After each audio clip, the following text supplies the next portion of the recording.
ગુજરાતના નાયબ મુખ્યમંત્રી હર્ષભાઈ સંઘવી આજે સુરત પોલીસના જવાનો અને કરોડોના ખર્ચે તૈયાર થયેલા વિવિધ આવાસો અને સુવિધાઓનું ડીવાયસીએમ હર્ષભાઈ સંઘવી અને CR પાટીલના હસ્તે લોકાર્પણ તથા ખાતમુહૂર્ત કરવામાં આવ્યું હતું।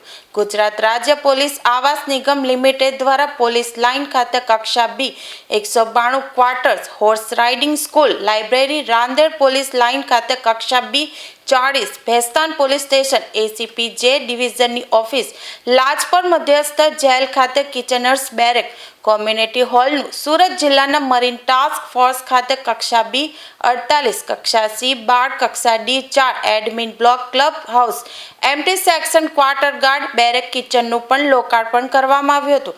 કુલ રૂપિયા 116 કરોડના બાંધકામનું લોકાર્પણ થતા ખાતમુહૂર્તનું કાર્યક્રમ કરવામાં આવ્યું હતું। આ કાર્યક્રમમાં સુરત પોલીસ ઉચ્ચ અધિકારી સાથે રાજકીય આગેવાન હાજર રહ્યા હતા। સુરત શહેર પોલીસના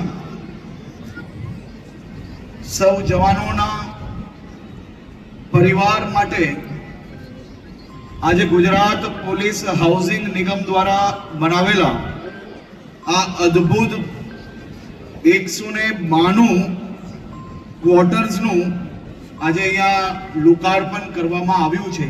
એની જોડે જોડે રાંદેરના 40 સાથે આ જ ક્વાર્ટર્સમાં લાઇબ્રેરી હોય કે પછી આંગણવાડી હોય, આ બધી જ વ્યવસ્થાઓનું લોકાર્પણ આજે અહીંયાથી કરવામાં આવ્યું છે।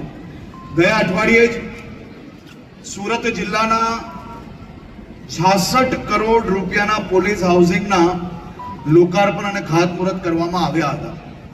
આજે ફરી 112 કરોડ રૂપિયાના પ્રોજેક્ટોના ખાતમુહૂર્ત અને લોકાર્પણ અહીંયાથી કરવામાં આવ્યા છે।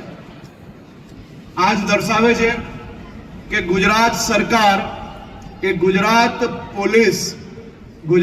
પોલીસના પરિવારજનો માટે ખૂબ જ ગંભીરતાપૂર્વક કામગીરી કરી રહી છે અને આપ સૌને આપના પરિવારને વધુ સારું જીવન આપના પરિવાર જોડે આપ જીવી શકો તે પ્રકારની વ્યવસ્થાઓ બી આવનારા દિવસોમાં હજી વધુ ઝડપે આપણે આગળ વધારી રહ્યા છીએ।